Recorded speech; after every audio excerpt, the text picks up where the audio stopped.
நான் ஸ்ரீரங்கம் ரவி. இந்த 2015ஆம் வருஷம் 12 ராசிக்காரர்களுக்கும் எப்படி அமையிறது, என்னெல்லாம் ஆப்பர்ச்சுனிட்டிஸ் இருக்குது, என்னெல்லாம் பிரச்சனைகள் இருக்குது, இந்த வருஷத்தில் உங்களோட உயர்வு எப்படி அமைஞ்சிருக்கு, குடும்பம் எப்படி அமைஞ்சிருக்கு போன்ற பல விஷயங்களை இதில் பேசலாம். இந்த 2015ஆம் ஆண்டு அப்படின்னு நம்ம எடுத்து பார்க்கும் பொழுது இந்த தொடக்கமே ரொம்ப பிரமாதமாக அமைஞ்சிருக்கு. அதாவது ஒரு வைகுண்ட ஏகாதசி ஜனவரி 1ஆம் தேதி, அதாவது ரொம்ப ஒரு ஆஸ்பிஷியஸ் பிகினிங் சொல்லலாம். அந்த மாதிரி இந்த வருஷம் உங்களுக்கு தொடக்கமே அமைஞ்சிருக்கு. இந்த வருஷம் நடுவில் வரக்கூடியது அந்த ஏப்ரல் மாதம் 15ஆம் தேதி 14ஆம் தேதி சொல்கிறது தமிழ் வருட பிறப்பு சொல்லுவோம். அந்த வருடத்தின் பேர் மன்மத வருடம்னு பேர். இப்போ நமக்கு நடந்துட்டுருக்கிற வருஷம் ஜெய வருஷம்னு பேர். இந்த ஜெய வருஷம் மன்மத வருஷம் இது இரண்டுமே ரொம்ப ஒரு சுபிக்ஷத்தையும் நல்ல ஒரு மழை சுபிக்ஷம் வளர்ச்சி எல்லாத்தையும் காமிக்கிற விதத்தில் ரொம்ப அற்புதமாக அமைஞ்சிருக்கிறதால இந்த நம்ம இருக்கக்கூடிய நாடுங்கிறது நமக்கு முக்கியம். அந்த நாடை நம்ம இருக்கிற நாடு நல்ல சுபிக்ஷமாக இருக்கும் பொழுது அங்கே வாழக்கூடிய மக்களும் சுபிக்ஷமாக இருப்பாங்க. அந்த வகையில் பார்க்கும் பொழுது இந்த வருடம் ரொம்ப சிறப்பாக, அதோடைய பேஸ் சொல்கிறேன், ரொம்ப சிறப்பாக அமைஞ்சிருக்கு. அதில் இருக்கக்கூடியவங்களுக்கு பெரும்பாலும் நல்ல பலன்களே வரும் அப்படின்றத உறுதியாக நம்புகிறேன். இப்போ நம்ம 12 ராசிகளுக்கான பலன்களை பார்க்கலாம். தனுசு. இந்த தனுசுடைய சிம்பல் என்னன்னு பார்த்தீங்கன்னா வில்லும் அம்பும் அப்படின்னு சொல்லலாம். இதனுடைய இந்த வீட்டுடைய அதிபதி யார் அப்படின்னு பார்த்தா அது குரு பகவான். அப்போ இந்த தனுசில் பிறக்கிறவங்களுக்கு எப்படின்னா அறிவுத்திறன் என்பது இயற்கையாகவே அமைந்திருக்கும். அறிவு பசிம்பாங்களே அது இருக்கும். அதாவது அறிவு பசின்னா நீங்கள் உடனே நீங்கள் நினச்சிட வேண்டாம் இவர் இப்போ கிராஜுவேட்டு போஸ்ட் கிராஜுவேட்டு அதுக்கப்புறம் அப்படி இல்லை. அறிவு என்பது என்னென்னா புது அறிவு. எந்த ஒரு விஷயத்தை பற்றியும் நமக்கு தெரிஞ்சுக்கணுங்கிற ஒரு ஆசை. இப்போது உதாரணத்துக்கு உங்களுக்கு படிப்பு மூலமாக வரக்கூடிய அறிவு என்பது ஒன்று இருக்கும். இப்போ திடீர்னு நீங்கள் ஒரு காரில் ட்ராவல் பண்ணிகிட்ருக்கீங்க, அது எப்படி ட்ரைவ் பண்ணணும், இந்த காருக்கு என்ன ஸ்பெஷாலிட்டி, இந்த இன்ஜின் எப்படி ஃபங்க்ஷன் ஆகுது, இதை தெரிஞ்சுப்பீங்க. ட்ரெயினில் போயிட்டுருக்கீங்க, ட்ரெயின் சிக்னல்ஸ் எப்படி அவங்க செய்கிறாங்க, இதை எப்படி நிர்வாகம் பண்ணுறாங்க, எப்படி எந்த டயத்துக்கு இது போய் சேர்றது, என்ன ஸ்பீடில் போகிறது அப்படின்னு அதை பற்றி ஒரு சிந்தனை. இப்படி இதுதான் இல்லை, பலவிதமான. இப்போ ஒரு அக்ரிகல்ச்சர் பார்த்தோம்னா இல்லை ஃபெர்டிலைசர் போடுறாங்க எவ்வளவு, அதில் எவ்வளோ மருந்து அடிக்கிறாங்க, அதனால் என்ன விளைவுகள், இப்படி அறிவு என்பதை பல ரூபத்திலையும் நீங்கள் அதை பெற்றுக்கொண்டே இருப்பீர்கள். இது நமக்கு தேவையில்லாத விஷயம், இது போர் அடிக்கிற சமாச்சாரம்னு எதையுமே விட மாட்டீங்க. எந்த ஒரு விஷயத்தையும் கற்றுக்கொள்வதில் ஆர்வம் இருக்கும். இது இயற்கையாக அமைந்த ஒரு சமாச்சாரம், அது குருவுடைய தன்மை. இப்படிப்பட்ட நீங்கள் இந்த வருஷ தொடக்கத்தில் பார்க்கும் பொழுது குரு பகவான், அதாவது உங்களுடைய ராசிக்கு அதிபதியானவர் 8ஆம் வீட்டில் இருக்கிறார். 8 என்பது மறைவு ஸ்தானம். அப்போ அந்த மறைவு ஸ்தானத்தில் குரு இருக்கும் பொழுது அவருடைய பூர்ணமான ஒளி வீச்சு என்பது இல்லை. அது ஒரு விதத்தில் உங்களுக்கு ஒரு நெகட்டிவ் ஃபியூச்சர்னு சொல்லலாம். சனி 11ஆம் இடத்துல ரொம்ப பவர்ஃபுல்லாக இருந்த சனி 12ஆம் இடத்துக்கு வரும் பொழுது அது 7 நாட்டு சனியின் ஆரம்ப கட்டமாக அமையிறது. அப்போது 7 நாட்டு சனி இப்போது தான் உங்களுக்கு தொடங்குறது அப்படிங்கிறது அதோடைய அர்த்தம். எப்போவுமே ஒரு விஷயத்தை மனசில் வச்சுங்க, 7 நாட்டு சனி தொடங்குதா ஐயோ அப்படின்னு நினைக்காதீங்க. அது அப்படி இல்லை.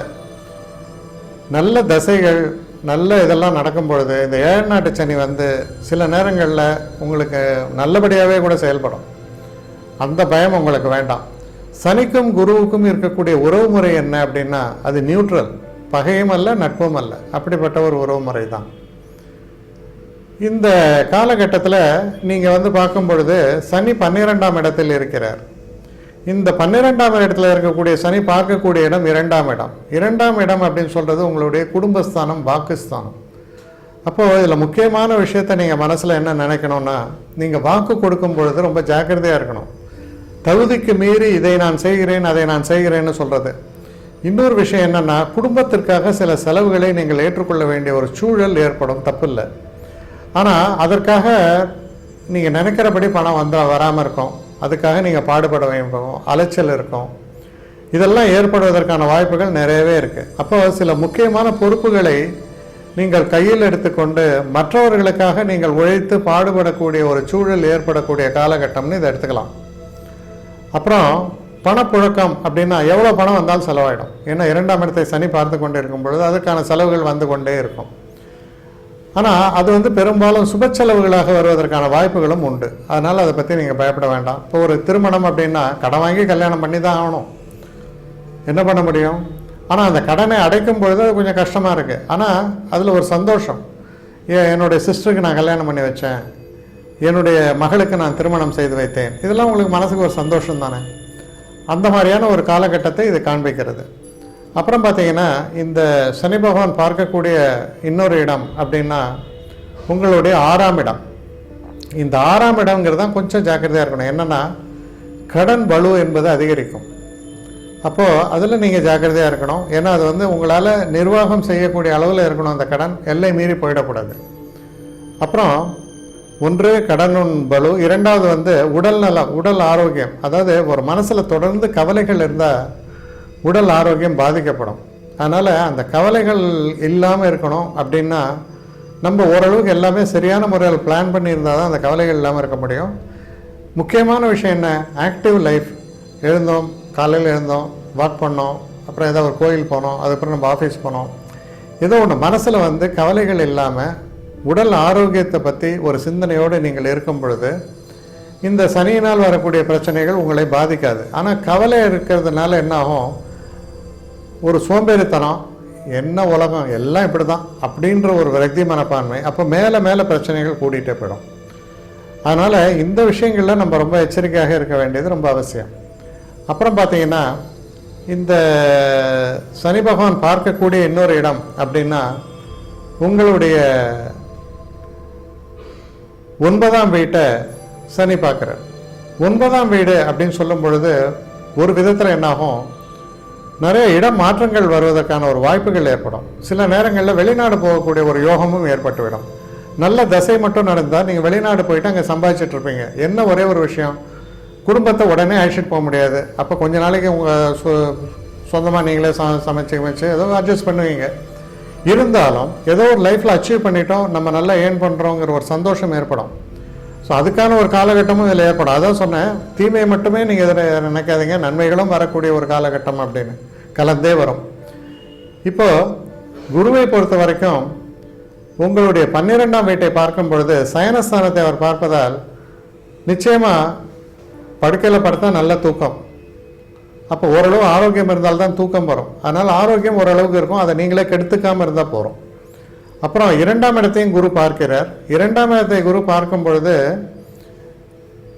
பணம் வற்றி போகாது, அதாவது கிணறு வத்தாது, அதில் கொஞ்சம் தண்ணி இருந்துகிட்டே இருக்குங்கிற மாதிரி ஓரளவுக்கு பண வசதி இருந்துகிட்டே இருக்கும். ஆனால் அதுக்கு மீறிய செலவுகள் ஏற்பட்டுருக்கும், அதை நீங்கள் திட்டமிட்டு செலவு பண்ணணும். இந்த விஷயங்கள் தான் நீங்கள் ஜாக்கிரதையாக இருக்க வேண்டிய விஷயம்.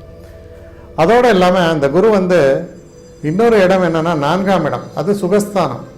அப்போது வாழ்க்கையில் சுகங்களுக்கு குறைவில்லை. அதான் நீங்கள் தங்கக்கூடிய இடம் நல்லபடியாக இருக்கும், நீங்கள் ட்ராவல் பண்ணிங்கன்னா ரொம்ப சௌக்கியமாக ட்ராவல் பண்ணுவீங்க. இதெல்லாம் உங்களுக்கு வந்து அட்வான்டேஜாக இருக்கக்கூடியது தான். அதனால் ரொம்ப பிரச்சனையும் பயப்பட வேண்டாம், அவ்வளோ பிரச்சனைகள் இல்லை. அதற்கப்புறம் என்ன நடக்கிறதுன்னு பார்த்தா இந்த குரு பகவான் 9ஆம் இடத்துக்கு மாறுகிறார். அது ரொம்ப ரொம்ப பிரமாதமான ஒரு விஷயம். 9ஆம் இடத்துக்கு மாறும்பொழுது என்னென்னா நீங்கள் வெளிநாட்டு பயணத்தை திட்டமிட்டு இருந்தால் நிச்சயமாக அது கைகூடிவிடும். அதே மாதிரி வாழ்க்கையில் வந்து அதிர்ஷ்ட காற்று வீச ஆரம்பிக்கும். இப்போது நீங்கள் பெரியவராக இருக்கீங்க, உங்களுக்கு குழந்தைகள், நல்ல வளர்ந்த குழந்தைகள் இருக்காங்க, அவங்களுக்கு திருமணம் நடக்கணுமா, அதை நடத்தி வைக்கக்கூடிய ஒரு நல்ல பாக்கியம் கிடைக்கும். அவர்களுக்கு குழந்தை பிறக்க வேண்டும் என்று நீங்கள் எதிர்பார்த்து கொண்டிருக்கும் போது அந்த செய்திகள் உங்களுக்கு வந்து சேரும். நீங்கள் திருமண வயதில் இருந்தீங்க அப்படின்னா உங்களுக்கு திருமணமோ அல்லது உங்களுக்கு குழந்தை பாக்கியமோ ஏற்படக்கூடிய ஒரு வசதியும் ஏற்படும். அப்படி பார்க்கும்பொழுது இந்த முதல் 6 மாத காலம் சற்று பிரச்சனையாக இருந்தாலும் கூட கொஞ்சம் கொஞ்சம் பிரச்சனை தான். அதுலேயும் 2வது 6 மாதம் இன்னும் சௌக்கியமாக உங்களுடைய பிரச்சனைகள்லாம் தீரக்கூடிய ஒரு தன்மையை காண்பிக்கிறது. இந்த காலகட்டத்தில் இந்த கோர்ட்டு கேஸு இந்த மாதிரியான ஒரு பிரச்சனைகள்லாம் இயற்கையான முறையிலேயே, அதான் நேச்சுரல் வேன்னு சொல்லுவாங்க, அப்படியே அது ஒரு தீர்வுக்கு நோக்கி சென்றுவிடும். அந்த மன பாதிப்போ அந்த மன கஷ்டமோ உங்களுக்கு ஏற்படாது.